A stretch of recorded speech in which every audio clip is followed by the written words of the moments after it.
Mayong adlaw kagawad. Formal lang gyud nga giabrihan no dani sa lungsod sa Tagoloan ang National Disaster Resilience Month.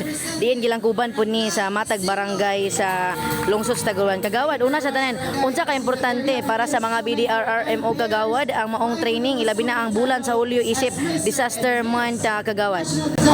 Pinaka-importante kita labi na sa mga kabaranggayan no kay wala ang mga preparasyon siguro at ang pinaka-importante sa tanan nakapaganda para sa mga kalamidad simbako na mo abot sa atong lungsod sa Tagoloan na pinakita sa atong barangay. So par kagawad, kumusta man ang preparasyon sa grupo sa Gracia sa Barangay Gracia para sa maong kalihukan kagawad?